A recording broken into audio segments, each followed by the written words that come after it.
नमो वितरागाय नमो अरिहंताणम नमो सिद्धाणम नमो आयरियाणम नमो वज्जायाणम नमो लोय सव साहुणम ऐसो पंचन मुक्कारो सवपावपणासनो मंगलाणं च सवेसिं परमं हवै मंगलम् ओम नमो भगवते वासुदेवाय ओम नमः शिवाय जय सच्चिदानंद. So we call this an informal youth shibir because we don't want to do anything formal. All right? But even in informality, we have some order. And that order is always going to be focused on how our Agna and our Samarpan to Dada Bhagwan is steadfast and guiding force of our lives. Right? We also decided that today's afternoon and evening session, as well as tomorrow's morning session, will be done in English. So, the new learners who have come to us as the first generation possibly, whose parents were already Mahatmas when they were conceived. The very first generation. The world today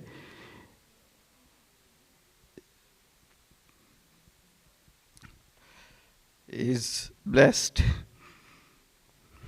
with our children because they were born to us when we were already Mahatmas. This is the first generation. All prior generations have given birth to their children before becoming a Mahatma. So the children and the parents became Mahatmas together or a few years apart. But one thing that is constant is that our relationship with Dada Bhagwan is solid. Whether it is this generation, whether it is our generation, or whether it is our parents' generation. We have a super commitment that we cannot find anywhere else. So,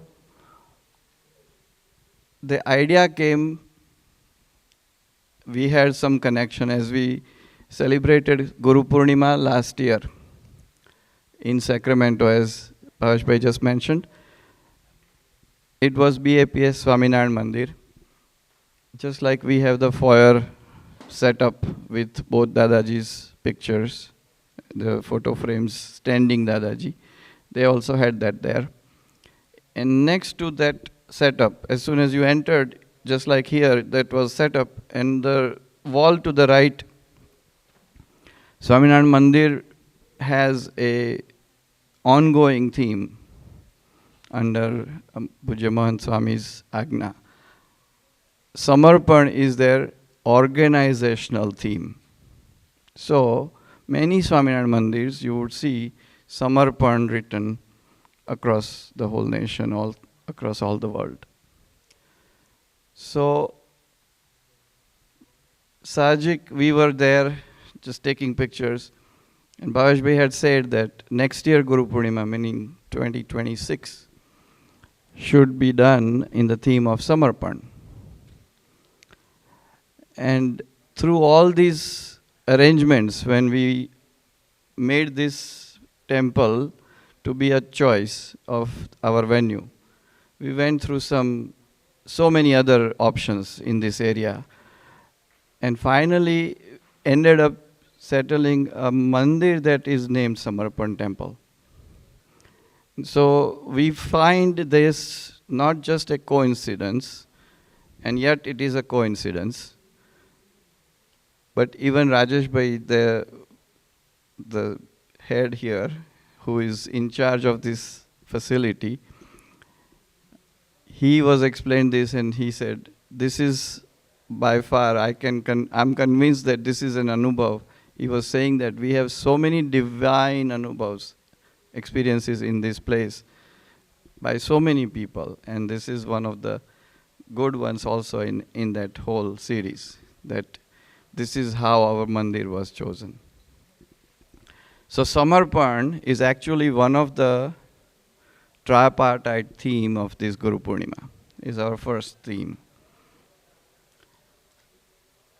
Our theme has also been portrayed in our design. Puniben from California, we get her help, and our AI master, where is he? Mitul, probably in the backstage. So Mitul designed some of these things as we were discussing what we want, and AI has helped us to generate this entire symbol with Samarpan, Jagruti or file number 1, and Agna Purusharth. So file number 1 is representative of our Jagruti. We have Simandar Swami with the lanchan of the bull, his left-facing bull. And then the Bij Kada becoming Punam, the crescent moon becoming full moon. In your complete Samarpan in that Dada Charan, we have vision, knowledge and character building exercises. So Samarpan, file number 1 and Agna Purusharth. This is basically the theme that we came up with. It was a teamwork. We have contribution from over 3-4 months, went back and forth for this theme, and that we finally arrived there. And so what we want you to take from here is that what it means to have Samarpan.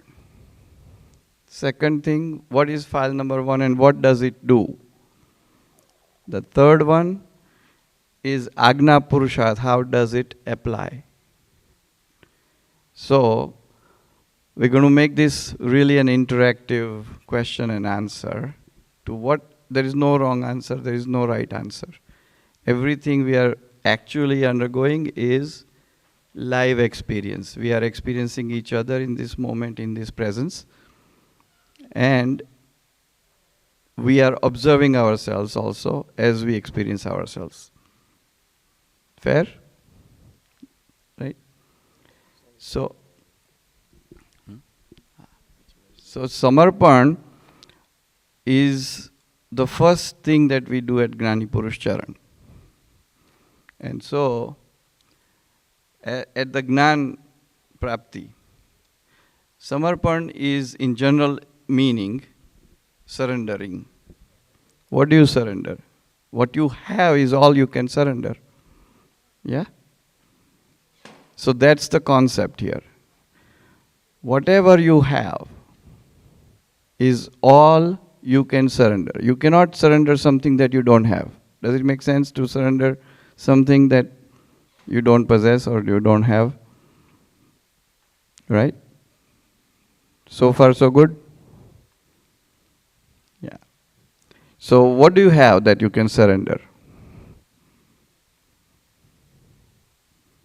Anyone? Yeah. Ego? Okay. What else can you surrender? It's not a trick question. Anything that comes to your mind, you can answer, okay? Desire, yeah. What else can you surrender? What do you have that, what do you feel that you have that you can surrender or give up? Yes, physical possessions, possessiveness as a quality behind it.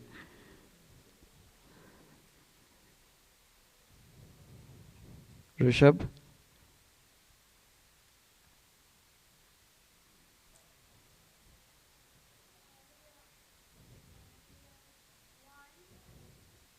Your wants. Your wants, yes. Unlimited or limited wants? Or unlimited wants? Wants are limited or unlimited? Yeah. Yeah. Economics, eh? Smart. Yeah. So, what else do we surrender? Names, needs, y- needs, yes. What we need, yes. Needs, yes. Needs, wants, desires. What else can we surrender? What do we want to give up? Time, yes. Yes.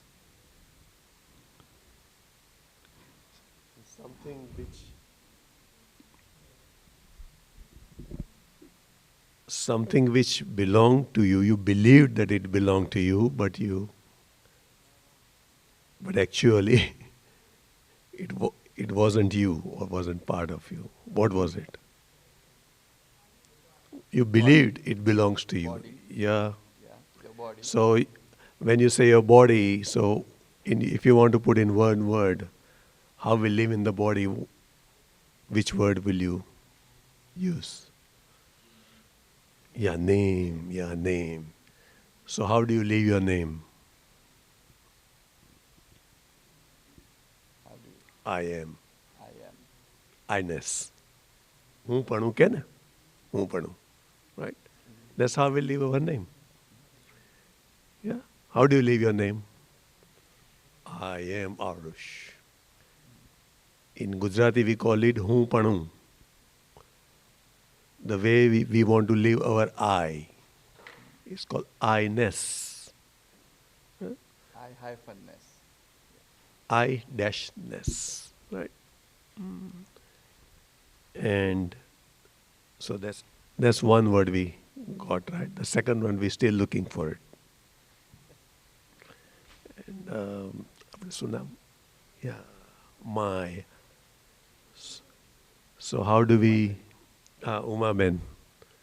So if you want to become, this is mine, this is mine, this is mine. If you want to put in one word, what will you call it?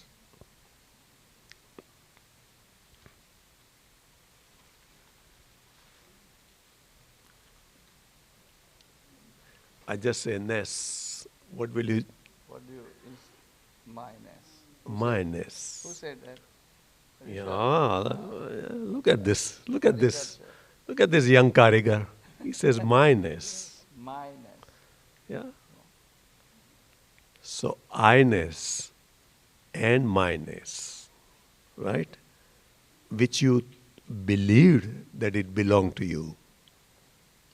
But does it belong to us? Really? Actually? Or is it just we believe that it belonged to us? Right? Say. We believe, yeah? Yeah. We just believe, right? So that belief of I-ness and myness got surrendered at the lotus feet of Gnani Purush. Right? General understanding is, we say that, general understanding is that we surrender our mind, speech and body assembly. Total surrender of mind, speech and body assembly. Right? But you didn't surrender not even one molecule of your mind, speech and body assembly. But general understanding is this, that we surrender our mind, speech and body assembly, to Dadaji. But you didn't even surrender, not even one molecule of your mind, speech and body assembly. It's still with you, intact. Right? But what we did surrender, and Dada made us surrender, is our wrong belief, wrong perception of that I-ness and my-ness in the body. Do you understand? That's got surrendered. Right? Something which didn't belong to you, but you thought that it belongs to me. And that's how we lived. I am. This is mine. Right? So, I-ness and my-ness, our wrong belief. And if we put the right word for it, is our delusion got surrender. What got surrender? Delusion. Right? So delusion got surrendered. That's the real surrender part in the Samarpan Vidhi. You understand? We didn't surrender our mind, speech and body. But the delusion of I-ness and my-ness got surrendered. You got it, Arush? Yeah? And because of that, our delusion is surrendered. That's the only very reason that we feel separate from the body. Because the delusion is not there anymore. That I am the body. I am Arush. I am Shriya. You understand? The delusion is no more. Right? Arush ne Gnan Malish? Huh? Okay. Sorry. Sorry, some of the youngsters, I don't know whether you have received Gnan or not. Na Padi, right. You don't need it. Dadaji said, so that means you already have it. Right? Yeah. So some Mahatmas, young Mahatmas who have received Gnan, Anand, you must have known that, right? You know this. Our delusion got surrender. Right? Not the mind, speech and body assembly. And right.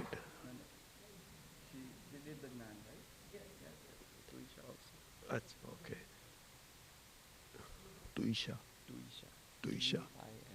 And Tuisha, so delusional part got surrender, and the other part was all our obstacles, right? Which didn't allow us to remove all the coverings, right? Because of which we couldn't understand who we really are. So all those obstacles and blockages got surrendered. And that we earn from infinite lives and livings. Right? So all those obstacles we brought forward with us. So that got surrender. All the obstacles and coverings, that got surrender. And because of that, this delusion was replaced with the correct belief who we really are. Right? So we became free from the delusion, and we realized, right? That's Dadaji calls this self-realization. Right? And we realize who we really are. Right? Now that's the surrender part. And we could not have surrendered our I-ness or my-ness. You can only surrender what you had. Right? You believed that I-ness and my-ness was yours, but it wasn't yours. That's why you needed Gnani Purush's grace. So he made us surrender what wasn't ours. And he made us realize what's our true identity. And right? So that was replaced with the true understanding, self-realization. Now, we surrender our delusion part, but it's still with us in a way of illusionary aspects. Right? We became free from this mind, speech and body. But can we experience 100% freeness or separateness? No. Why? Because the past delusional living and its echoes are still with us. And it gets emptied out in this life and living, in this relative body. Right? And when we become knower and seer of that part which keeps on getting emptied out in our relative living, slowly, slowly that illusional aspect also disappears. Do you understand? So first we became free from the delusion. But past echoes are still with us. So slowly, slowly these echoes recedes, right? Recedes, right? Slowly, slowly. Yeah? And then we feel the separateness. And the day will come when there will be no more echoes. Then you will be stabilized, you will be anchored in your pure soul still experience. Yeah. So this is the most important understanding what was surrendered through the grace of Gnani Purush. And that's the whole theme is about this, surrender. What did we surrender? Or what was surrendered through the grace of Gnani Purush. Right?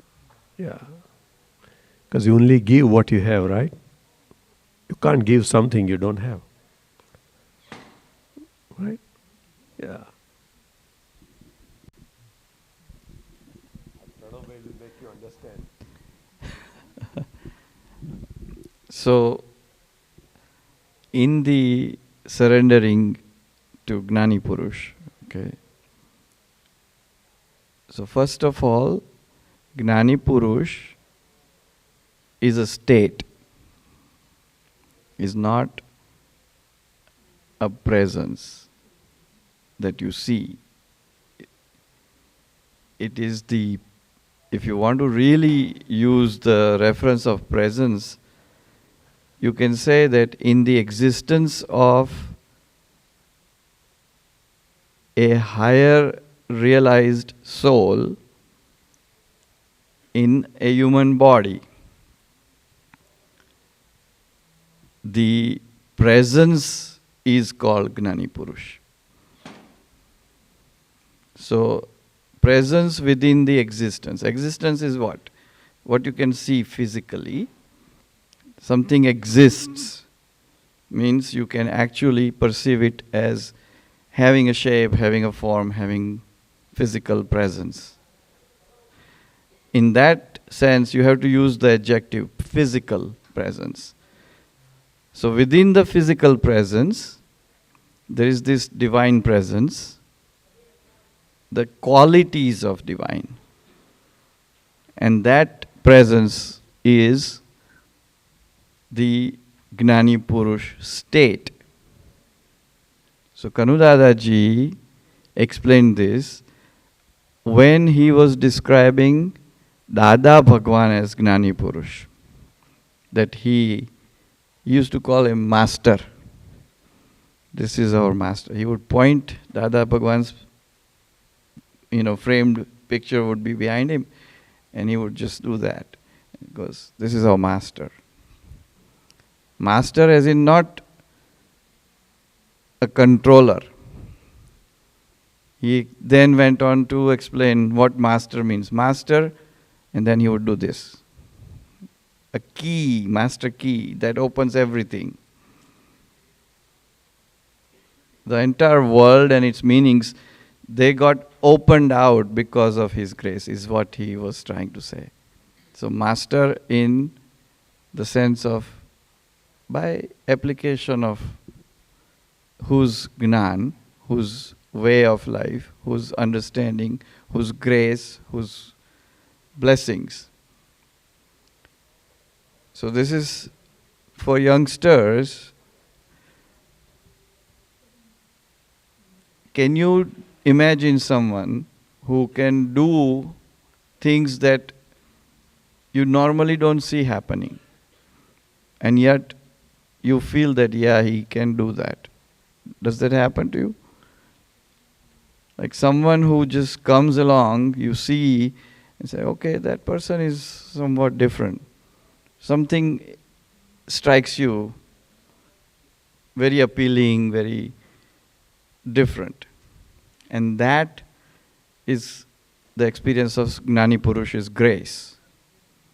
It's ever-flowing grace. It's always in wherever he goes, there is always krupa. The grace will always be around in the area. So many people just look and then realize that this is someone different. Someone hear about them. Someone would read some books about him. How one person gets drawn into finding more as curiosity opens is very different.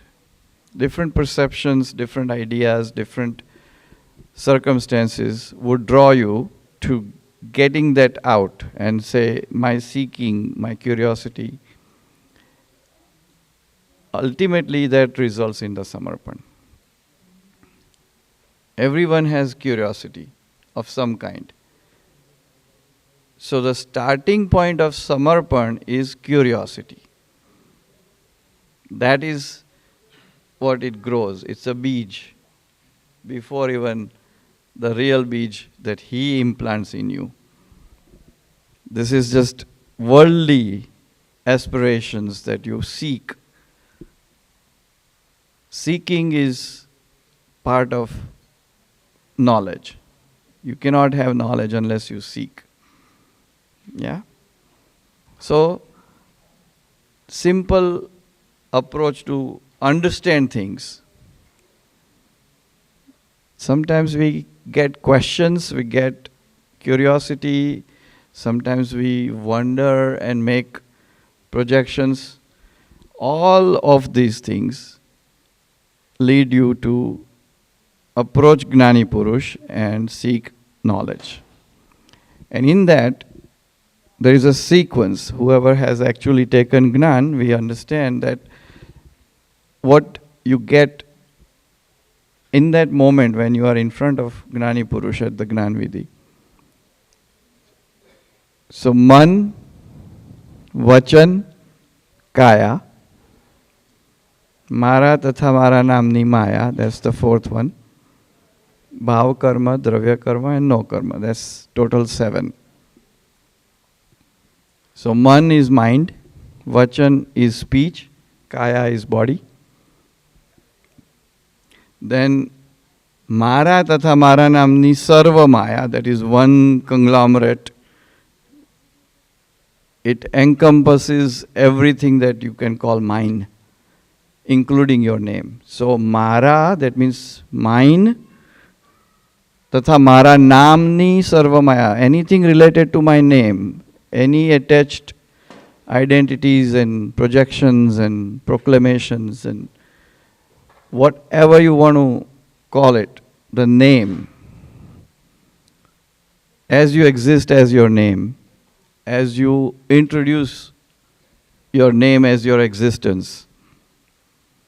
I'll say that again, because I'm listening and I like it. As you exist, you introduce your name, and you introduce your name as you exist. Those are two different actions. You exist as your name is always within you. But you introduce your name as your existence is towards someone else. Now, the idea is that you perceive this to be same thing. You exist as, we'll use Chris. Chris is the last Mahatma, Kanu Dadaji ordained the Gnan Vidhi upon. Last billionaire. Billionaire. Yes, last billionaire. So, Chris exists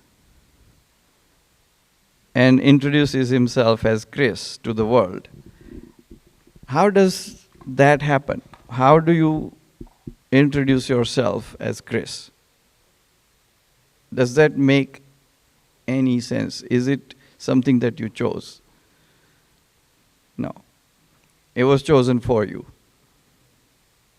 That in itself means you had no part in it, and yet it is yours and you call it yours. All because the world since your birth has told you, you are Chris, you are Chris, you are Chris.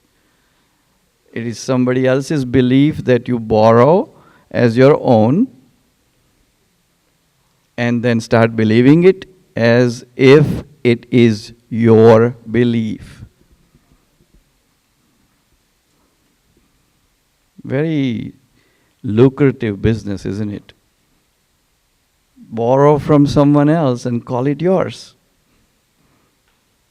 Is it really a business that is worth doing when it comes to your own identity? You want to believe what other people say who you are, or do you want to know who you are?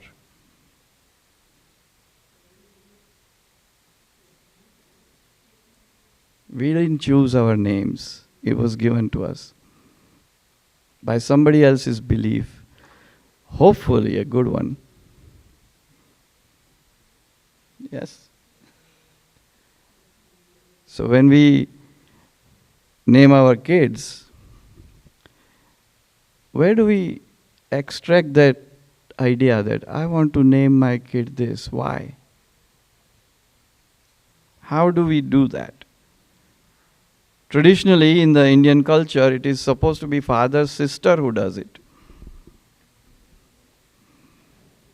Foiba. Do you know why?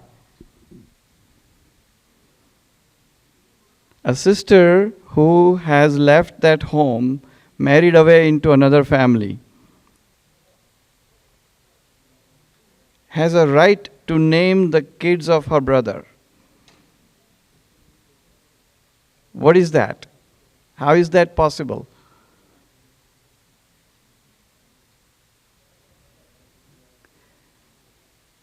This is the introduction of real Prakriti, the actual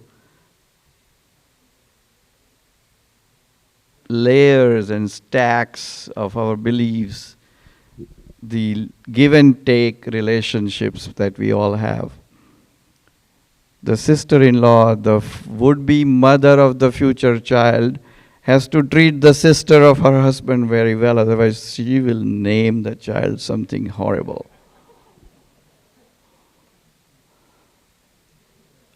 Yeah? If as a mother you want your child to have a beautiful name, you're required to be good to your sister-in-law. Otherwise, she has an ordained right to name your child. And you can't bypass that. The system won't allow it. It's not today's story. Everybody names their own children today, but this is the actual rule. Social rule, practiced.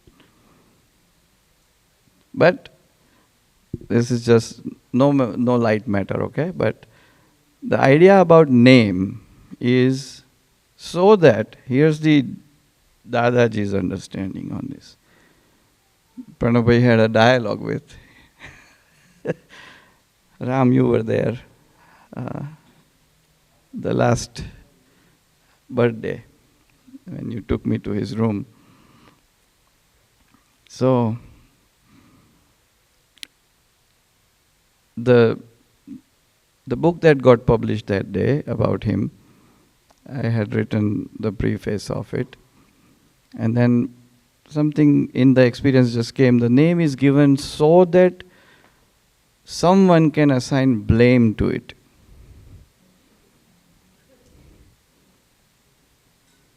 And at other times, someone can assign fame to it.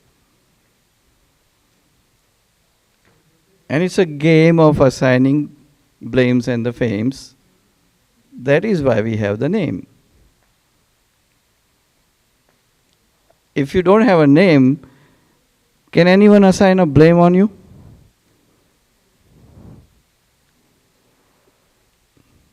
If you don't have a name, can anyone give you credit? You would exist just like ants and a school of fish and all the trees. You would have a universal classification name as a species. We do. We have our name, humans. But nobody calls us all humans. Look at those. No. We all have our own unique, believed identities. We like to be unique. Fish don't. Ants don't. Snakes don't. Trees don't. But we give them names according to their qualities. The neem tree and the peepal tree and the birch and ash and all those. But that's for us. They don't ask to be named. So the idea here is,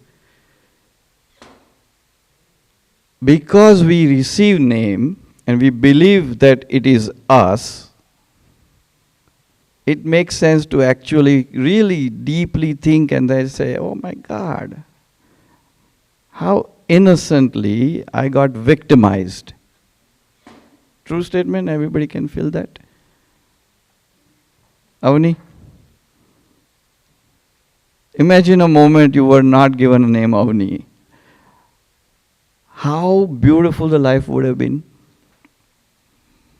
Because imagine, just as an idea, Avani doesn't happen. It doesn't exist. She doesn't have a receiving bucket. See, the name is a receiving bucket. You receive everything in your name. Yeah? This is the part. So, Samarpan, when you do this, when you give up Mara Tatha Mara Namni Sarva Maya, which means all attachments, affinities, even aversions. Aversions, you understand aversions? Gujarati is dvesh. Affinities is rag. Rag and dvesh are affinities and aversions. So affinities is something that we naturally get drawn to as wanting and proclaiming it as mine, my children, my house, my car, my shoes, my whatever. Mahatma thaya pachi. Once you become Mahatma, my Gnan. We call it a my Gnan, yes. We are so habitual of calling everything mine because we know that we can call something that is not ours mine with approvals from everyone in our world, namely the name. We know that it's not our own choice. We know that it is given to us, it doesn't belong to us, and yet we can call it mine. Understand that this is very subtle, very, very, very thin border.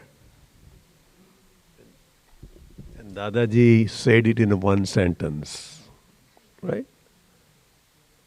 Because I am. What did he say? Because I am, therefore everything is. Therefore everything is. Because I am. Because you believed your name as your identity, you lived that identity. That's why you earned this. You earned this body, you earned your all the relational, all the relative aspects in the form of relations and sufferings and debits and credits and what. Because I am, right? And if you understand in the other sense, right? Because I am means because of the presence, in the presence of soul, right? This body has value because of the presence. There is a presence of soul inside the body, right? Without presence of the soul, can this body survive? Any value of the body? No, there is no value of the body without presence of the soul. Because I am in the presence of this soul, this body becomes functional and operates through the Vyavasthit Shakti and 6 elements. Right? So this helps us understand. This will also help us understand for a lot of Mahatmas here who don't have who doesn't have realized themselves the true identity. Even it will help you as well. Flower and Janak, right? In a general sense, because I am, therefore everything, means you believe your name yourself. You live your name as a true identity. That's why you own this body. You understand? Yeah, so because I am. And you can also, if you want to realize your non-doership state, it will also help you understand that as well.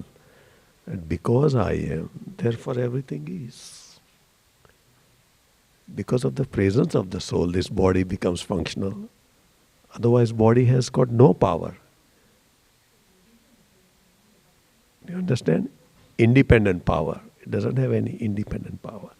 It's a dependent. Do you understand? And the original source is your pure soul, presence. And the other dependent source, energy source is cosmic power. Vyavasthit Shakti, Dada calls it. You understand? That's how the body functions. And we think, I am the doer. It's happening because of me. I am doing it. That's why it's happening. Right? So, because I am. So what Pranavbhai was explaining you as the name identity. So if you digest this one sentence, because I am, you can apply both ways. In our non-doership state as well.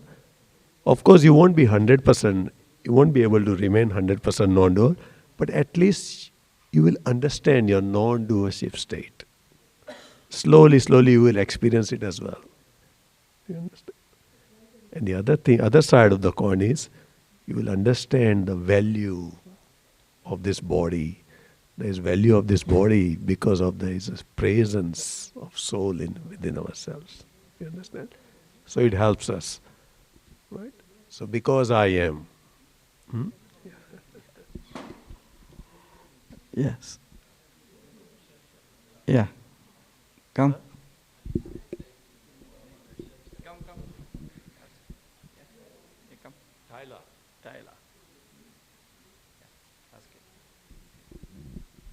How do you stay safe in this modern world of AI? This is a relevant question. Yeah. Thank you, Tyler. Yeah. Okay, I think, Tyler, can we just wrap up this surrendered topic of surrender? So Pranavbhai will finish it, right, very soon. And then we can take his question. How do we remain safe in today's AI world? All right? Okay. And so we will come to that. That will be very practical. I think adults also need to understand that, not just kids. All right? So it's a little bit of diversion, but it's a practical. So, because surrender, we understand what surrender is, right? But the main part we need to understand in surrender, that our delusion got surrender. And now we have to remain free from the past delusional effects which comes as an illusion. in illusionary form in our relative life and living. And that's how we can understand that, oh, mane thai che, this happening to me. No. That's the past echo which makes me feel that it's happening to me. It happens to the file. File is suffering. It's alright? That's called illusion. કોઈને થાય નહીં ને કે મને થાય છે એવું થાય. આપણે તો શુદ્ધાત્મા થઈ ગયા ને. મને થાય છે એવું, મને કેમ આમ થાય છે એવું તો થાય નહીં ને આપણને રામ કે થાય એવું જ થાય. એવું થાય જ. Because we haven't become free from those echoes yet. All right? But the main part, the delusion is gone. But now, through this illusion, we will be able to fully realize who we are. And slowly, we will understand, oh, this is just a psychological effect of this past delusionary echoes.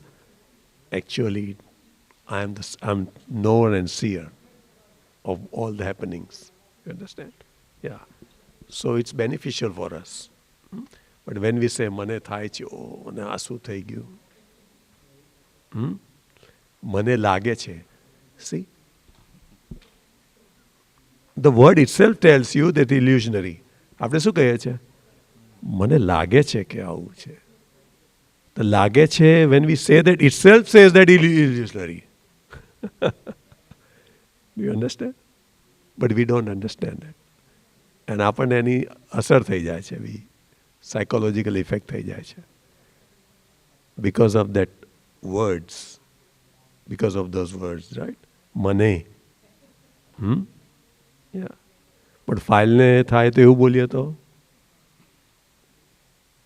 અસર થાય? ના થાય. Yeah.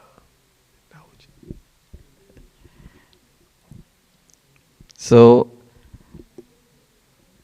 because I am, everything is. So if you really want to know, see, here's the cause and effect relationship. Because I am, therefore, everything is. So, everything is an effect.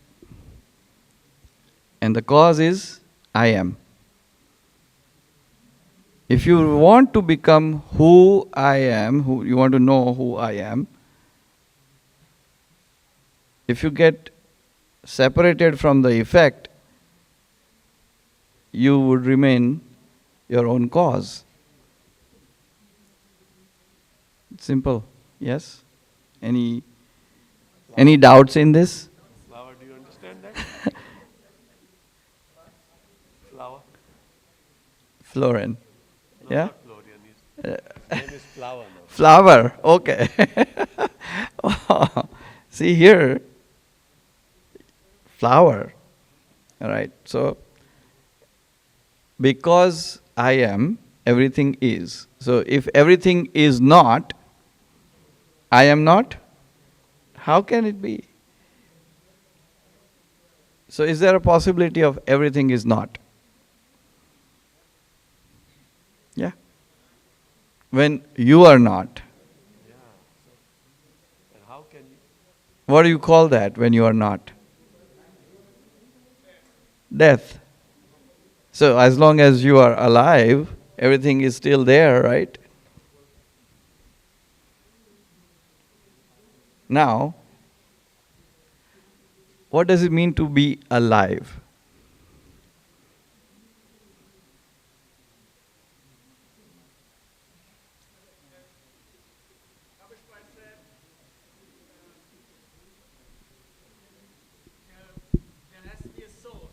Yes.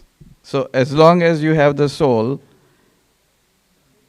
you exist, you feel your presence, and you feel that you are alive. So soul is the cause.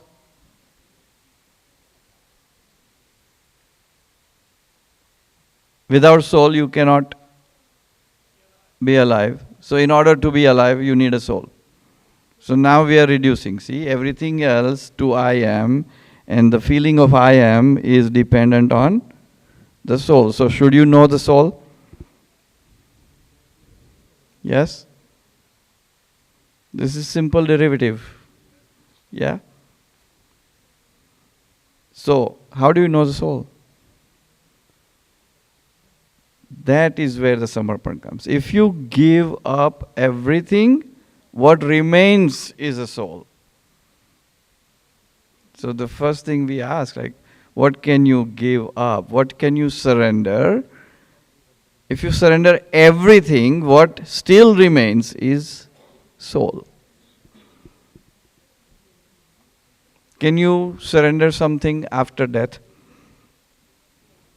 You have to do surrendering as a process while you are alive. Anyone objects to that? No? Yeah? So it's simple. You have to do surrendering while you are alive. And in that process of surrendering, if you can give up everything, you know the principle of giving up or surrendering?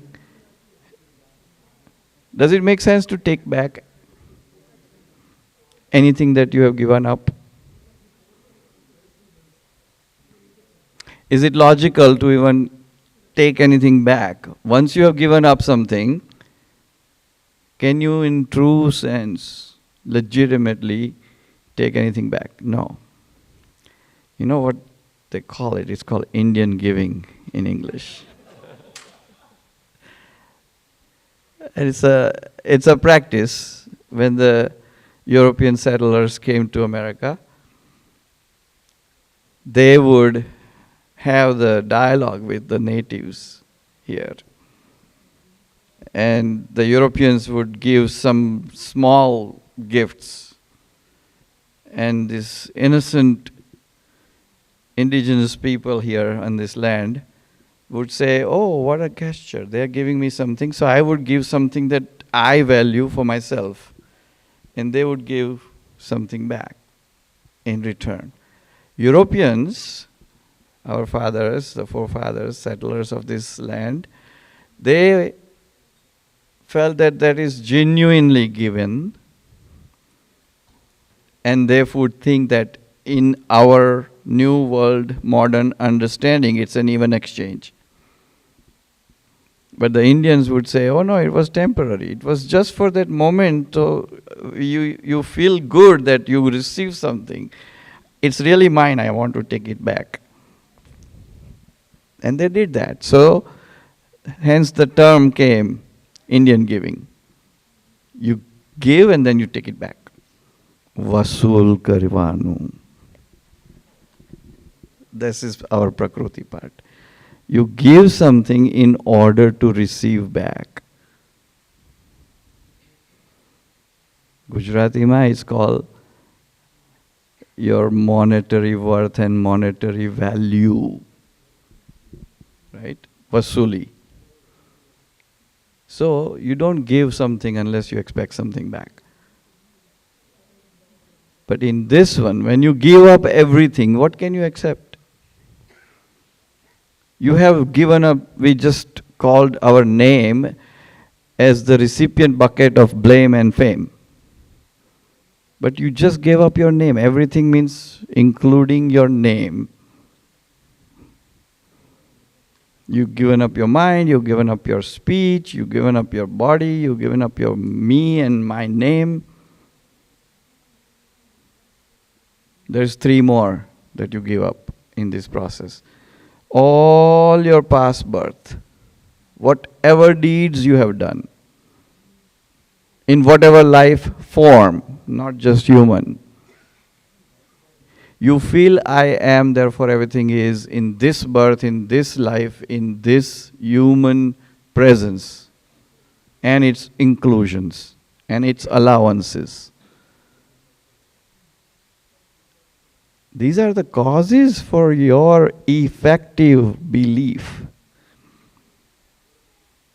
You cannot just say, okay, what I perceive as human is human truth. It's not the truth for the ant or the trees or other life forms. It's human understanding. But we feel that that is a great allowance because it allows understanding and classifications of all different life forms. And by that, we extract our I.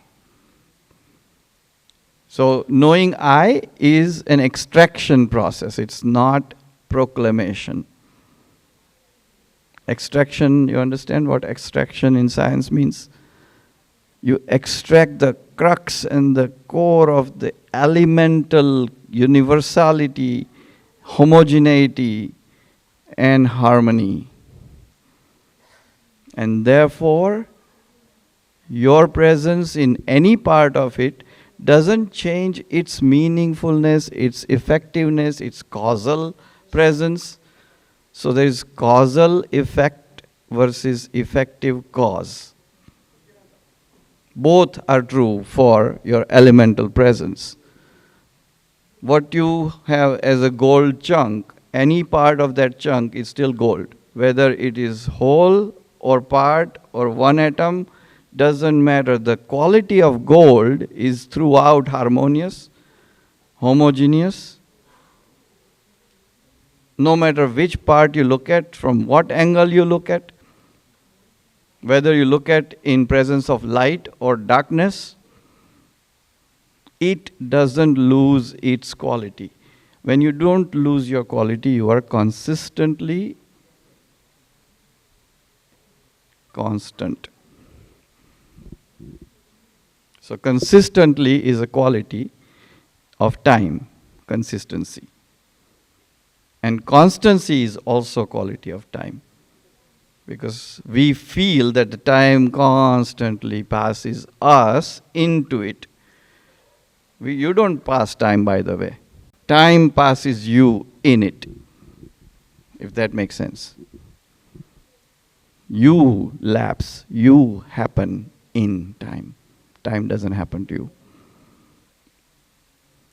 So, these are the concepts. Now, these are the visions of Rishi-munis in Sanatan, thousands of years, so many learned divine souls, realized souls. They've shared their experiences throughout our life and all human history, documentation, records, everything.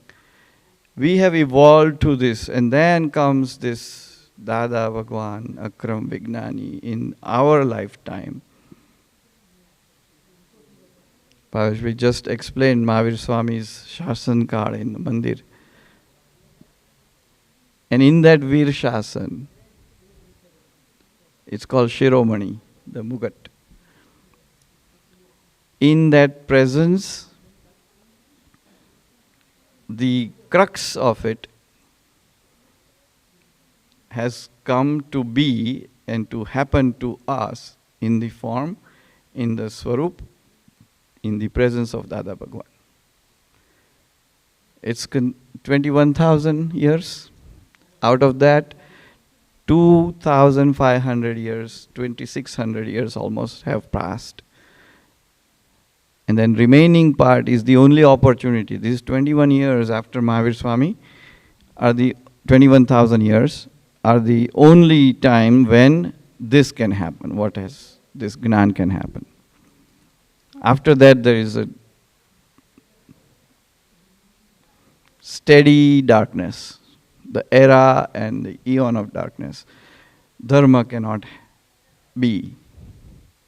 And therefore, this is unique time. And the relevance of Dada Bhagwan also, that we have been lucky enough, fortunate enough to receive. So, the last three part, all births, accumulated presence, effect, that is echo or in this life. You are an echo of your past as you happen. The echo is coming from some other projections and becoming effect today as this life, which you call yours, under the pretense of this name, and you have actually become habitual to call it you. In all different philosophies, learned souls have reflected on this. It's not just today's observation. Everybody has observed that there is something different. There is something more to know. And they've called it very many, whatever their vision was, whatever the language was, whatever their experiences was.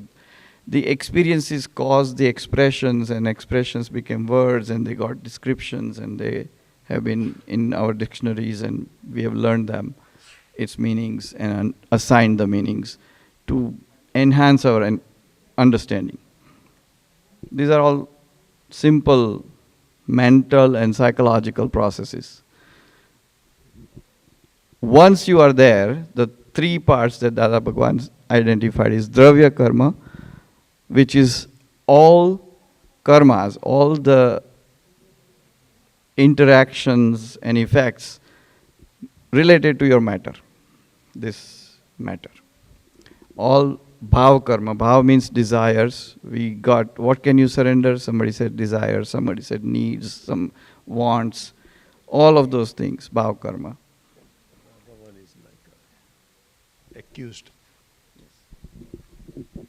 The basis of bhav karma is your living your accused state of being.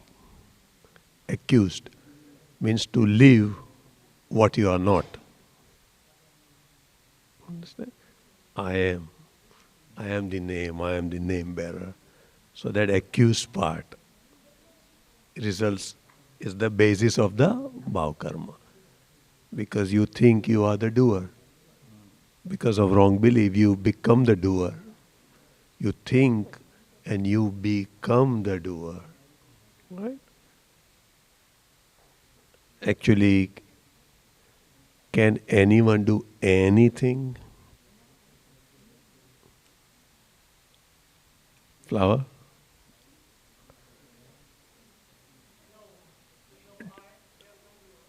Do you have any powers to do anything? Or does anyone have powers to do anything? Okay, take an example. We breathe, right? Right? Do we have powers to even take a breath? Or does it happen naturally? You can say that, yes, I am taking a deep breath. If you are taking a deep breath, can you show me? Can you take it for 5 minutes? Show it to me. Yeah, take a breath, deep breath for 5 minutes. You are taking a breath, right? So we cannot breathe. That's such a simple function of life is not in our hand. It's not within our powers. So how can other activities, how can we be doer of the other activities? We are doer, of course we are doer. But we are instrumental doers. Do you understand? Because we borrowed that power, I am the doer in the past, so that borrowed power is working inside you. Do you understand? And that power is getting discharged in the presence of your soul, and you think you are the doer. You understand? Because if that borrowed power is not discharged and credited into cosmic power account, if you borrow money from the bank, if you have a mortgage, do you have to pay it back? Or not? Right. So this borrowed power of doership power, borrowed power, you have to deposit back where it belongs to, where it really belongs to, which is the cosmic power. You understand? So this, because I am teaches you this thing, slowly makes you understand this is a borrowed power. It's happening through the medium. I am not the doer. This cosmic power, whole my life operates within this, through the in the presence of soul and through the functionality of this cosmic power, operational power, operative power, right? So this is, anyone can understand, even though haven't realized who you are, self-realization, I mean, right? But this is just general, in the general sense. So, because I am, if you just remember these 3 words, because I am, Janak, you can live in your daily life. You can practically experience that, right? So you will have 2 existences. One is real existence, because I am. You will appreciate your real existence.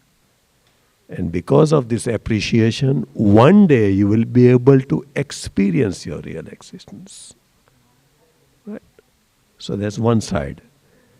And because I am, that's your relative existence, which is operated according to your past karmas and the results of your past karmas, and operated through cosmic power. Right? Vyavasthi Shakti. Right? So there's a... So yeah.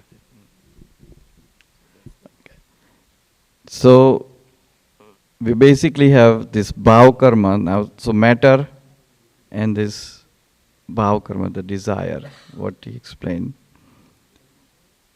The past lived out in the echo of this life. That's another type of karma. And then the last one is no karma. This is the 7th one. So no karma is basically the sticky nature that makes you do things insistingly. And that happens first and foremost upon yourself. You become habitual of some insistence of your own as part of your prakriti. But how did you get that? How do you get there? How that becomes your insisting expression? Or why does it become? So it says that your own karmas of past, where you sent out those echoes, those proclamations and projections under the non-realized veils upon your eyes, how you saw the world, how you existed in those past births, that have a churning effect in this life. And that when something churns upon itself, it becomes sticky. It actually, churning means that you are extracting the juice of itself, your own self. And you become sticky with your own presence. Because all of these things in the effect part, you are living. And that is that last part. So you have total of 7 that you're surrendering. And Dada Bhagwan outlined that these 7 is everything so far up to this moment. What you are left with is an empty shell now. You exist. Of course you exist, but you don't have your mind, you don't have your own speech, you have made this journey into believing that you don't even have your body, you are not your body. You are not your name or any aversions and affinities attached to it. You are not your matter form deeds, you are not your desire form deeds, you're actually not your effective echoes of churning upon yourself or or your insistences, then who are you? What is left? If you give up all of this, if you surrender all that is in the dictionary that you can describe yourself and your wants and allowances and all of these, when everything vanishes, but you still exist, so then what do you call yourself? You cannot call yourself by a name because you just gave it up. Understand the relationship here, okay? You got to be true to do this exercise. You become your guard, number one. Your quality changes here, okay? Instead of using the world, you guard the world because you've just given it up. You become your gatekeeper, where none of the things that you have given up can come back and attach to you. Now, imagine, I don't want to call myself, I don't have a mind. Let's start with that. So, in Gujarati we say, Mane game che. I like something. There is a very tricky transition that actually manifests the true meaning of it. If you just add a few phrases into it, even in English. So, as soon as you say Mane game che versus Mara manne game che, okay, understand the word play here.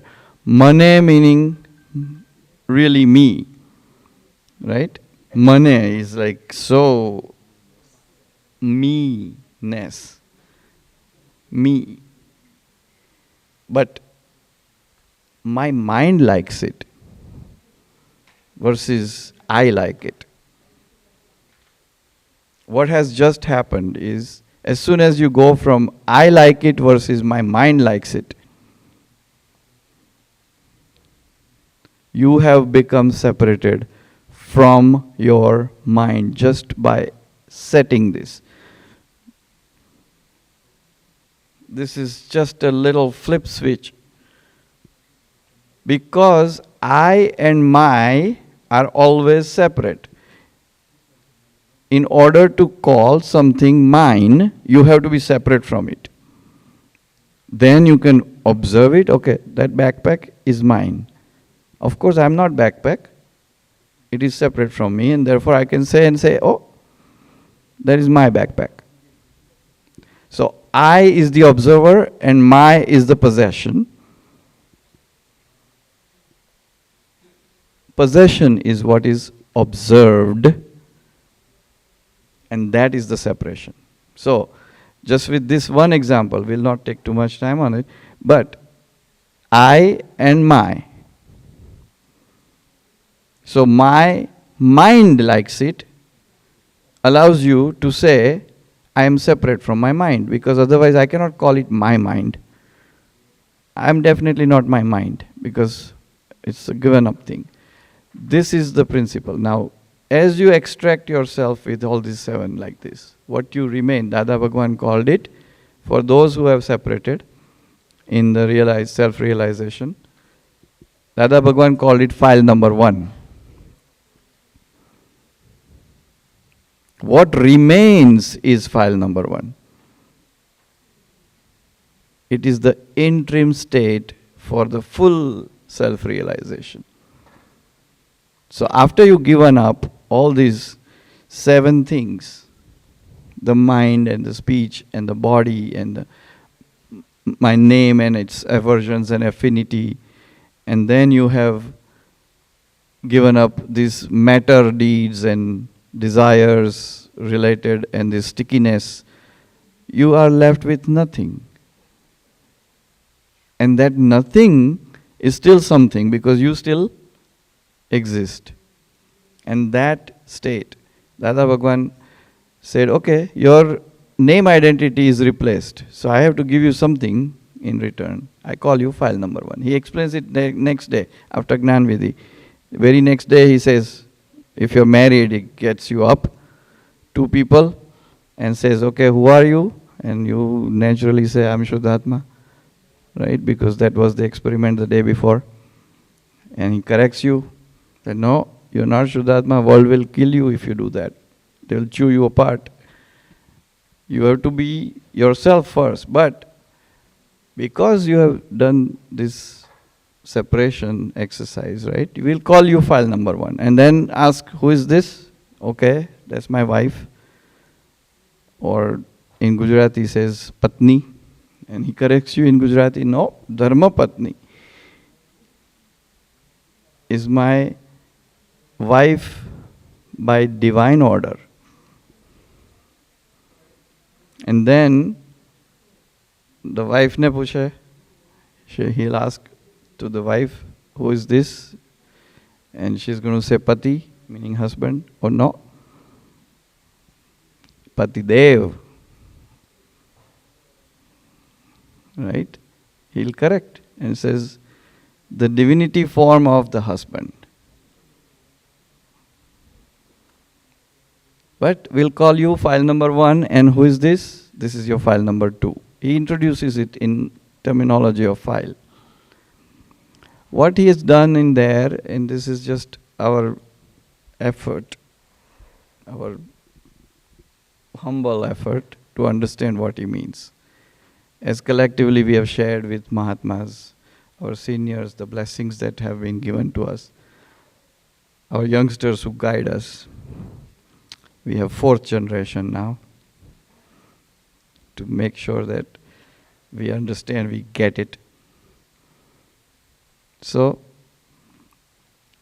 we go there and Dadaji says, if you are not all these other 7 things, and if you are file number 1, you have at least become aware that you are not your name.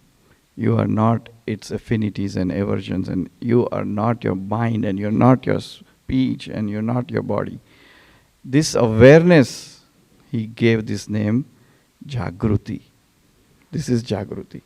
When you're aware, you realize, at least in your understanding, that who I am not is an exercise of Jagruti, by definition. You focus on who I am not, that means you are aware of something that you are, because you are ready to give up who you are not. You're identifying, you're quantifying, you're qualitatively analyzing who all these things that were, oh my God, they were me, I call them me. I did not. No. So that is where you separate your. These are the exercises. This is the theme of this Gurupurnima, where we want Samarpan to be understood so that we can dissipate Jagruti out of it. Once you dissipate Jagruti and you understand how to happen, Dadaji used to say, be, become, happen, happen out. 4 things. And there is a 5th one he was saying. That will just be, he called it Dasha, the state. There is no be that becomes. There is no becoming that happens. There is no happening that happens out. And that is just be. When the be has any part of becoming, it is still part of the world. But when be is the be, to be, to be, to be, being, and nothing else, it doesn't become. So you have a choice to be or Not to be. not to be. But what happens? What happens? Flower, what happens? You have a choice to be or not to be. But what happens in the happenings? You become. Right? Yeah, but slowly. But you do have a choice to be or not to be. Right? Yeah. That's what he's trying to say. So we forget that choice. To be or not to be is a choice. But we forget that choice, and because of that, you become. You neither be, nor you are not to be. And you automatically just become, which is the third entity, which is what the rule of entrapment. You heard rules of engagement? It's a very common phrase. Rules of engagement means a standard operating procedure where how you should engage. But there are rules of entrapment, and this is one of them. You are given a choice, either be this or don't be this. You impose upon the two choices by your own echo and gripping and grabbing and possessing. And you say, no, this way, my way or highway. That is the gripping part, and that is the becoming part. Once you go into becoming, you will happen. Once you happen, you will also happen out upon others. So to break this chain, Dadaji said, realize that you are not it.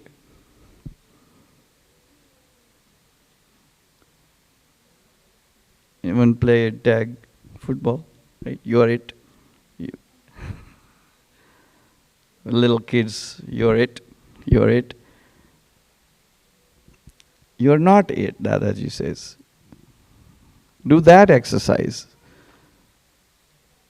And you're not it allows you to restrain in a positive way. I'm not it means I'm something else. At least that much is established. I'm something else. Once you establish I'm something else, guess what? Curiosity enters. Something else? Now you are curious about finding out what is that something else. I want to go after that. That's where the exercise begins. This is the Jagruti part. You are aware of your own existence in a way such that you want to find that something else. That part, that journey is the pathway that you step upon progressively and with very easy 5 agnas, right? There is a simple understanding that by, even if you be into a becoming, by relative viewpoint I am that, he gives you a free pass to even allow you to let it go with giving it words such that by relative viewpoint, that means it's still not really me, it is relevant to me and therefore it's relative and therefore it is still an arm's length away from me. Why it is relative? And why it is relative? How it is related? How it is related? So that relative we can understand in 2 senses. One was our ignorant state and our living, our accused living as a doer in an ignorant state. That's what's coming in as happenings in our relative happenings, right? And the other relative is our relational aspects. So relative is in 2 senses. One is in ignorant state. So now Mahatmas who have realized who they are, that ignorant state is gone. But the relative side, related to ignorant state, now it's coming in all our relational life and living. So that part is left. Do you understand? So there are 2. Relative is related to 2 different parts. Ignorant state and accused living. And because of whatever you earned, comes as a relative. Your earnings. Your earnings from how many lives? 1, 2, 3? How many lives? Yeah. So that comes in our relational aspects. Our effective world means scope of our mind, speech and bodily spread. That's our effective worlds.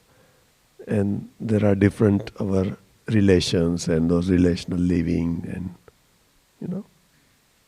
yeah, that's what it is. Rams, you want to say something? Okay. Yeah. So yeah, relative. So relative is the part that you live out in this understanding. So that part, the Jagruti part, the awareness part allows you to at least distance yourself, step back. In itself, it gives you that relevance of being separate. That little strike, like a little streak of existential vision of you being separate. What do you say? Not mine. Not mine. What do you say when you see that? So here's another exercise. And this is very practical. It's probably the example of this separation, okay? But in the same action, same active part. Pritesh, I'll just engage you in that. You want to show me something. So what you will tell me? You want to point and say,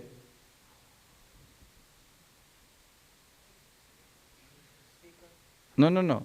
You want to actually say, look at it, right? Just you want to show me something, so you are saying, hey, look at this, right? The very next sentence, you observe me as looking at it, and then you will ask me to confirm. Did you see it? You will not say again the word look. You want to show it, you will say, look at this. But the very next sentence that you ask to confirm, did you see it? Why? Why two description of the same action? It is actually the same act of seeing, but because it is external to someone else, this is structural definition of this Gnani. In the linguistic structure, consciously or subconsciously or unconsciously, we have maintained the right language if we have focus. If we have the Jagruti to see it, if we have this awareness to see the differentiation, how we use words, you will actually, the flower will blossom. Look at it versus see it. Look at it is a physical action. See it is related to input, perception. Did you perceive it? You really want to ask that. Did you perceive it? But you use the word seeing. Seeing, Dadaji says, is a quality of the soul. Seeing and knowing. So your own design is asking you, hey, look at me, look at me. Look, this is how you designed me, look at me. These are the colors you filled in, different types of colors. You understand? Your own design is coming in front of you, is manifesting in front of you as your relative part. In the whole, this is a lifelong process, your own design. Look at me. But we forget to look at it. Yeah. Yeah. And when we look at it with our own viewpoints with biases, right? In a duality forms, right? Yeah, but not as it is. Oh yes. Oh, this is how I lived. Oh, you have come in front of me to make me realize who I am. And I invited you from so many different angles, and now you're coming in front of me. So that's our chance and opportunity to view it, to observe, not just look at it. Our chance is to view and observe and understand the way the design keeps on unfolding with different angles, different facets, with different colors, different shapes. That's our whole life keeps on coming in front of us. So we ourselves keeps on getting emptied out in front of ourselves. But instead of let it empty out, what we do? If we let it empty out, with just remaining observer, it will empty out. It will show its design, its colors and everything, whatever it has with it, all the surrounding result part. It's gone. And you remain two observers. Right? But then what we do? What happens? Reaction. Do you have reactions? Yeah. So what happens then? Yeah, we invite it back because of reaction. So what happens? That reaction results in action. The same thing comes again. You have to face it again. Until you remain a neutral observer, then that part is gone. So that's what Pranavbhai was trying to explain you. To look at it, to see, to view, and to observe.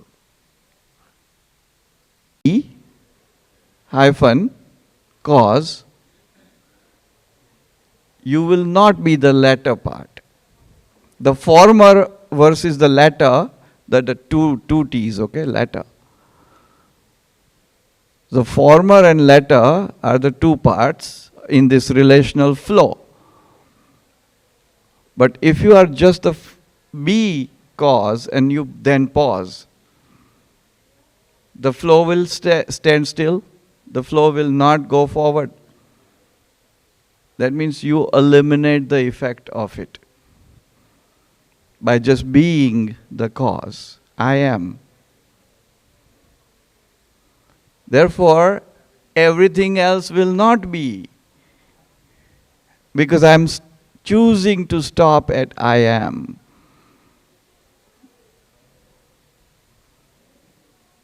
The choice is there, right? We discussed there are choices. To be or not to be are the two choices. You just be. Choose to be. And therefore the not be part will not happen because you just chose and froze. The flow is you. You don't flow away, you flow as a pause. So cause becomes the pause. Yes? Right? The C stands for change. P stands for permanent. Ing. Next one. Yeah. We call it human being. Right? And Dadaji explained this very nicely. B-ing. Ing. Being. You understand? Yeah. So when you do the cause as a pause, The C in the cause is a change, and P in pause is a permanence. So change becomes permanence, and therefore it remains still. There is no aftermath, there is no after effect, there is no sequence after that, there is no consequence after that.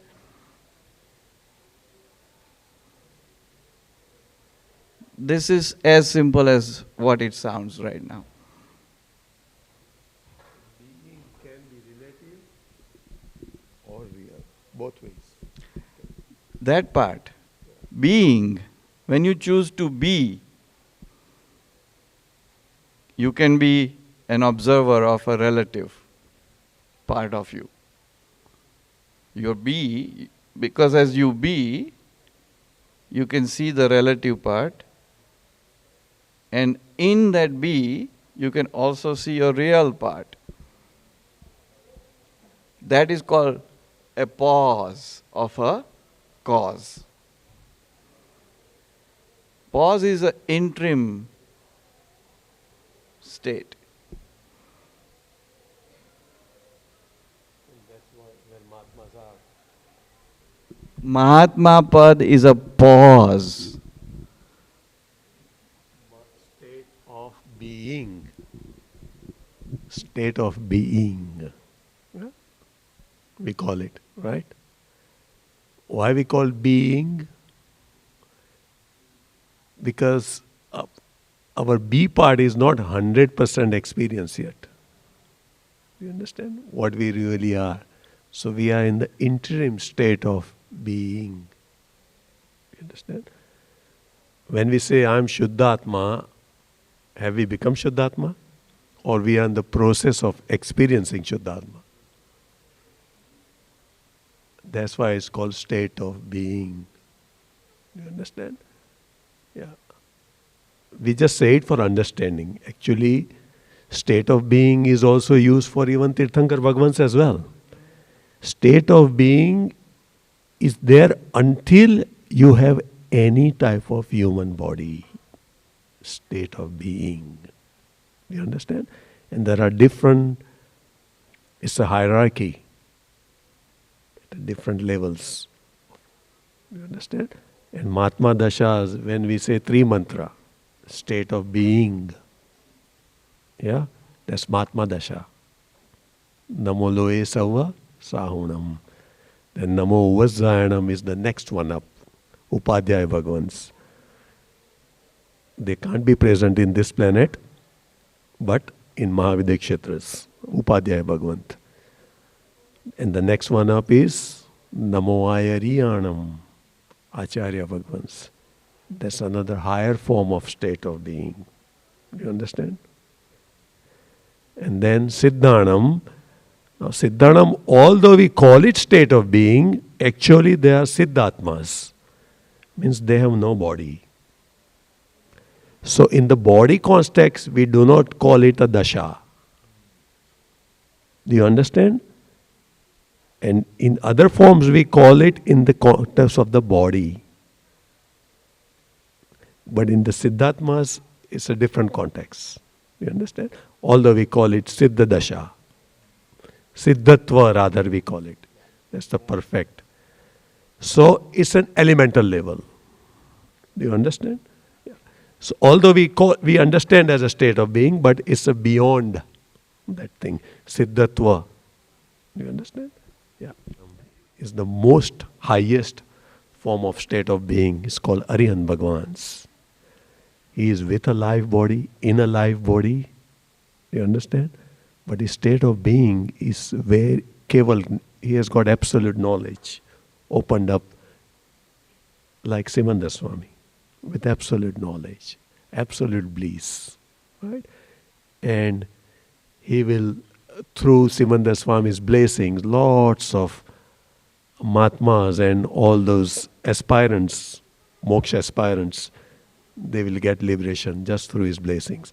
Because for ultimate blessings, you need a live Tirthankar Bhagwan who are alive. Not the one who has already been liberated. Siddhatmas won't come and help you. But we pray in our namaskars, we do salutations and namaskars because we want to achieve that state. Achieve the state in the sense we want to experience that state. You understand? That's the reason we say Namo Siddhanam. But unless and until you have blessings of Aryan Bhagwan, you cannot attain your Siddha state, Siddha Dasha. You understand? So yeah, state of being. So this is what it is, yeah. So Siddha Dasha is Siddhatva. Okay? So anything with Atva is a gun, is a quality. So Siddhatva is quality, but not quantity. Quantitative Parmanu, there is none. That's why there is no body. It's only the qualitative presence only, which is our goal of aspiration. You aspire to be that quality. You want to give up your quantitative presence, which is even this. So this brings you to that transition point where we're going to stop, the pause in the cause, right? Our next session after the dinner and the arti is going to be the journey that starts from this point onwards. And we also have to answer Tyler's question. Yes, so that's why. So Tyler's question. We will devote 15 to 20 minutes for all these young kids at the end of the session. Yes. So they know how to, remain safe with AI and they can use AI to the best of their advantage. Right? But at the same time, do not suffer from AI. Do not become addicted to technology. We do not become victim of the technology. We will cover all those points in the last 15-20 minutes, right? After we finish the final session, yeah? Before we finish the final session. Barobar che? Right? Tomorrow morning, 9 to 12. Doing, right? So today, this is the first, the Samarpan to transition of this being. He said being. So if you want to run, and you keep doing it consistently, it's called running. So in the be cause, if you're just trying to be, is why it is called being. We are human being because you are continuously trying to be humane. And that be becomes the causal part, your being becomes the causal part to open up your own spiritual final experience, absolute experience. You understand? So that's why.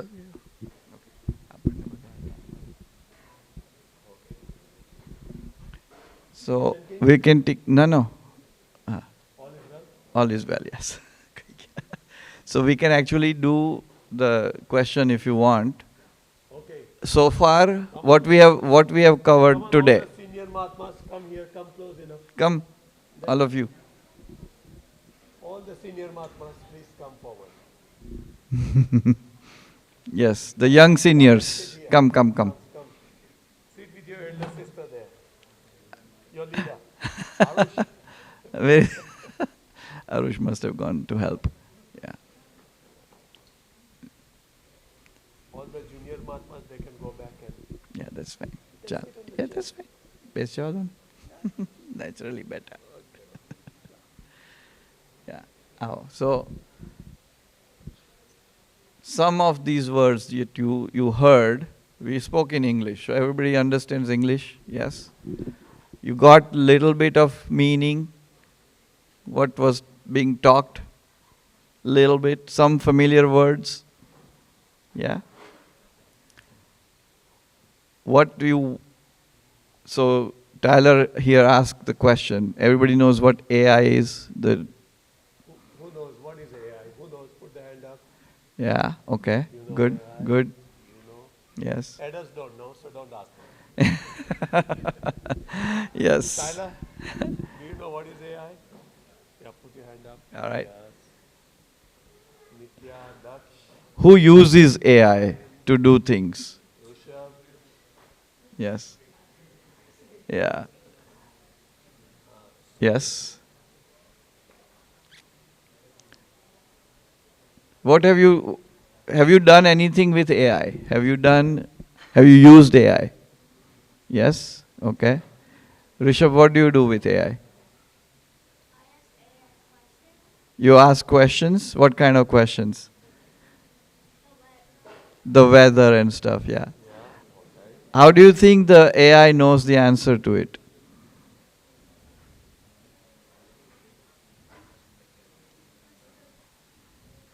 It is sourcing something, guys. Yes, sorry, yes. Go ahead. How does it know? It is artificial intelligence, but why artificial intelligence know? Why? Yes. Yes, it sources other websites where information is presented.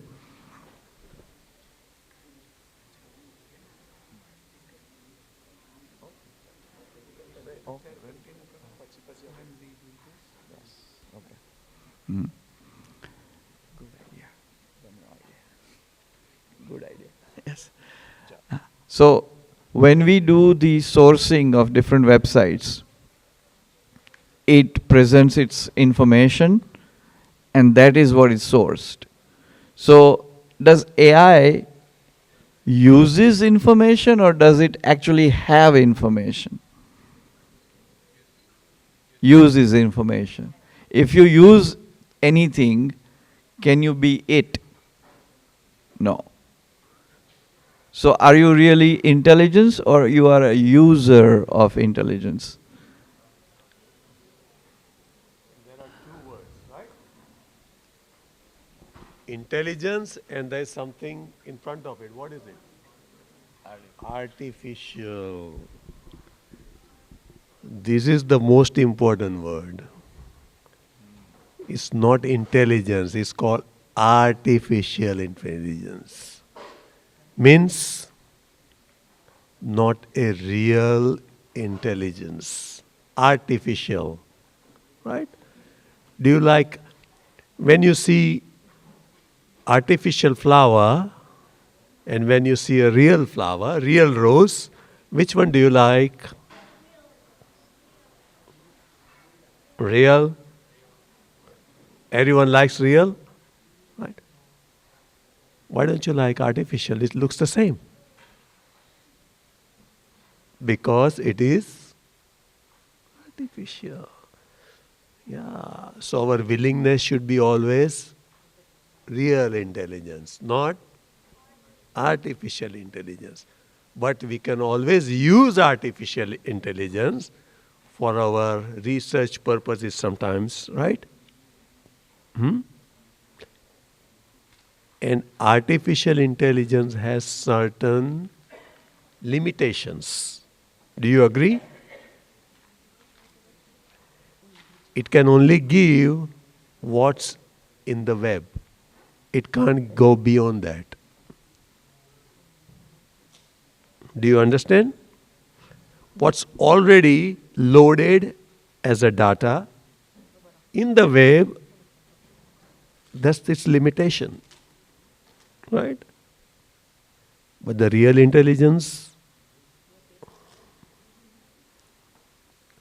no barriers. Right? No limitations. Okay? So this is the first thing we need to understand. That is artificial intelligence. Right? That means we can use it, but we have to be careful. All right? Yeah. And we have to give more importance to our real intelligence, our own thinking capacity, our learning capacity. All right? But if we keep going to learn from AI, then what will happen to our intelligence? Will it develop or Go to sleep. Yeah. Hmm?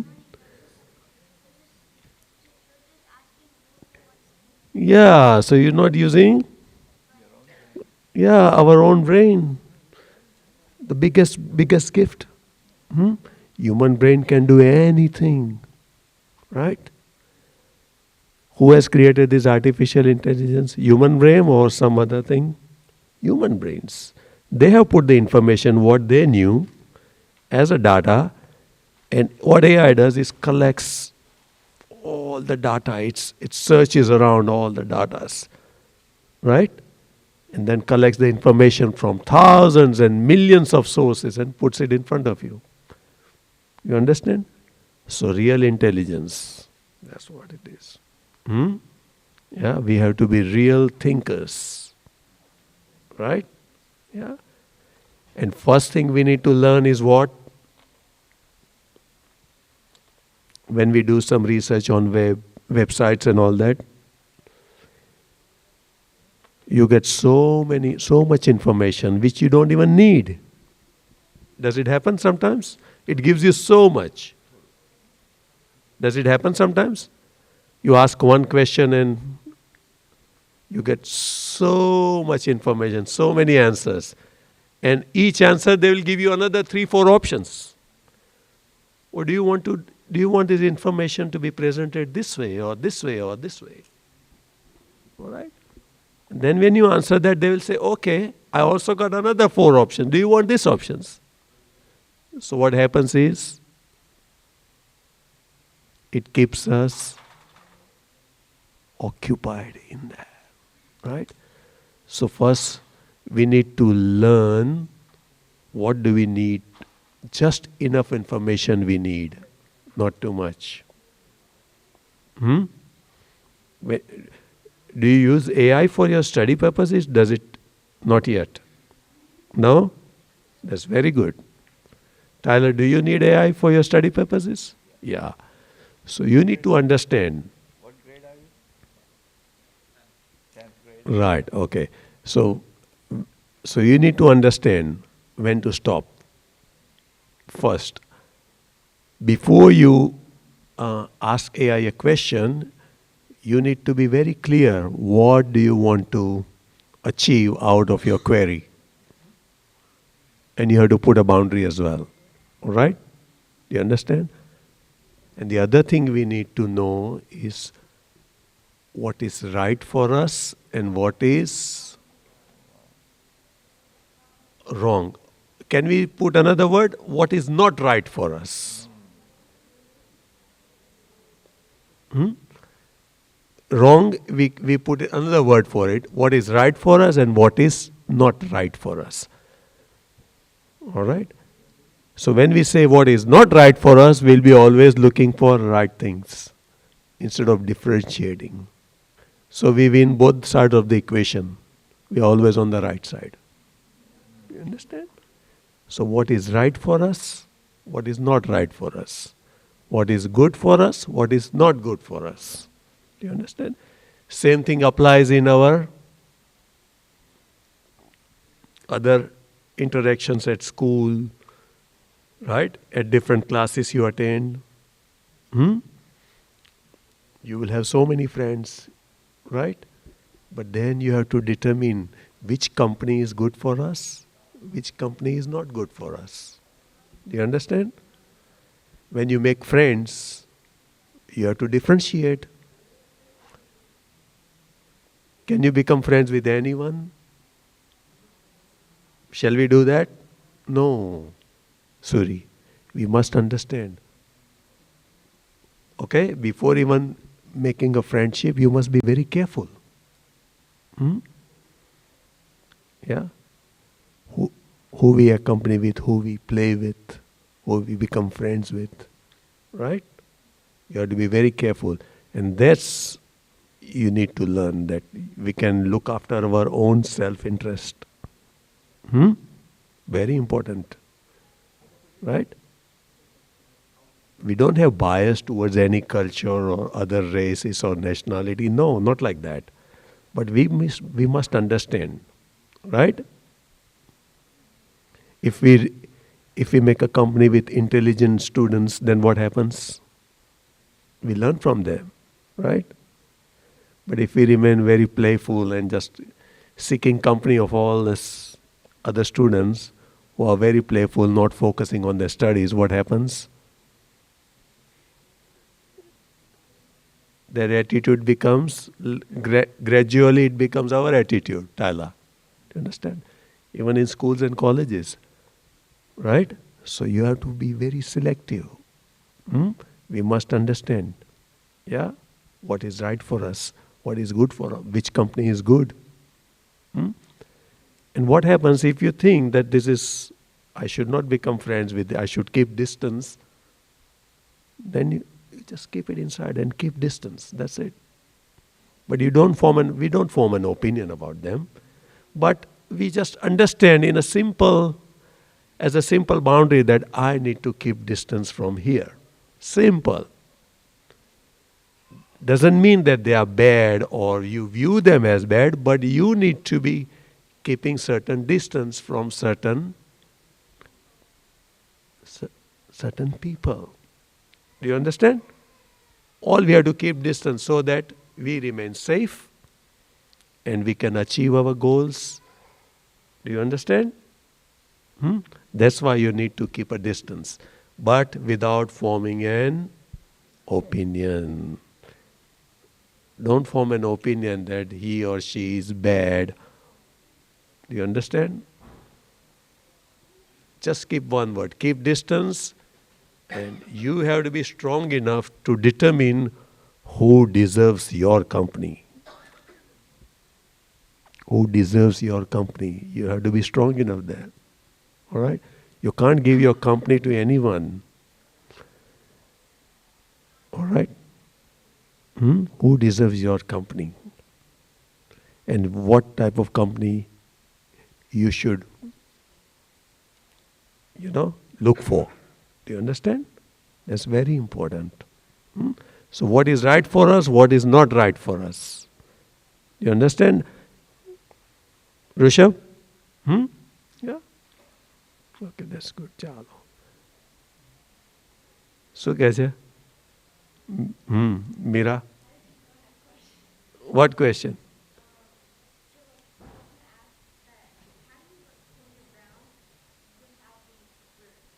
Without being rude? Yeah. You know what Dadaji used to say? When he wants to move away from certain instruments, he would just say, sorry, I'm a little bit busy, I got little things to do. Sorry, I will see you later. Okay? Or we can talk later. Sorry, I'm a little bit busy. Or I want to go to toilet or something. Just make an excuse which it doesn't hurt them. And then you slowly move away. All right? If you do it 2 or 3 times, then they won't be after you. Do you understand? So do not get influenced by peer pressures. Right? Yeah, just move away slowly. Just make some excuse and move away. Dadaji taught us, you have right to move away from certain instruments. It's your right. There you can't remain neutral. No. Everyone is equal. No, you have to protect yourself. It is a cruel world out there. And we are in adverse times, so we must protect ourselves as well. All right? Of course, we don't want to form an opinion about anybody. Without forming an opinion, you have every right to move away from a bad company or bad instrument. That's your right. Do you understand? And if you don't exercise your right, then what happens? Can we remain neutral with anything and everything? No, Dadaji has never said that. You remain neutral from inside.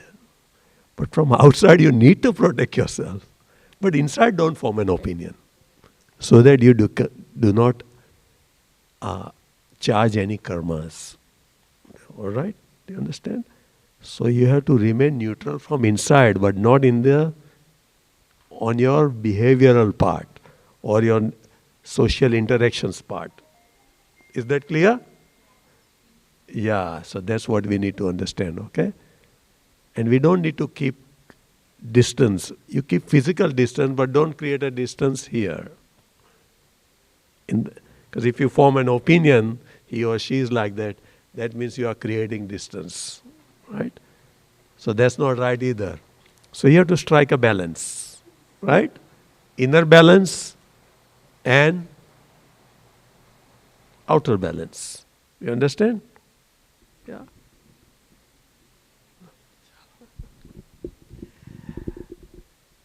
So, that artificial intelligence, how do you remain safe? Safe means what?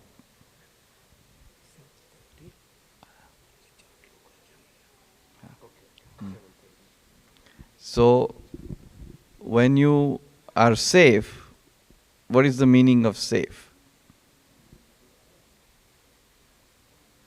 That you don't have this outside influence. You are natively your own. That is the part of being intelligent. And that part, there are two parts to intelligence.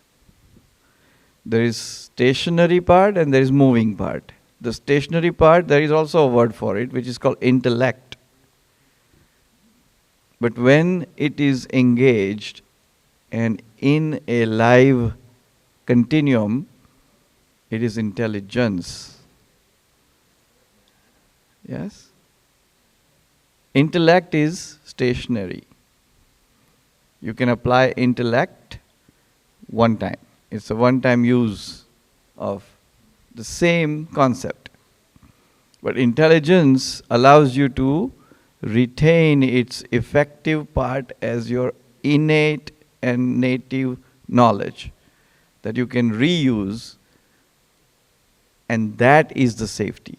To be able to reuse something that you can call it as your own. Borrowed things are not your own. Artificial intelligence is not your own. It's one-time use as a questions, answer, seeking information, receiving information. But you actually use that, and that is your safety. So always be a live presence with your intellect. That in itself will protect you. You become the feeder so that output comes back to you. You mold everything in. And then the shape comes out of it. So that's where we'll end today. This session. There's another one coming after dinner as a transition into our next phase. So stay tuned. Yes? All right. Do you have any questions? You can actually create a list of your questions as you listen through this, and then we can take that. No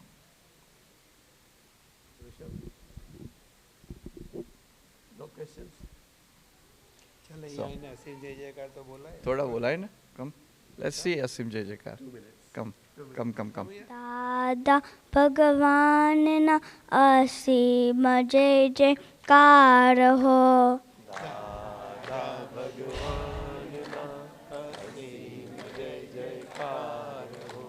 दादा भगवान ना असीम जय जयकार हो।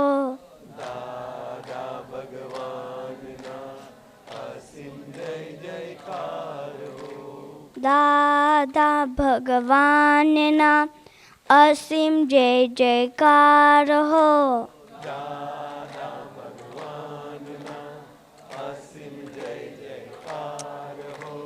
दादा भगवान ना असीम जय जयकार हो।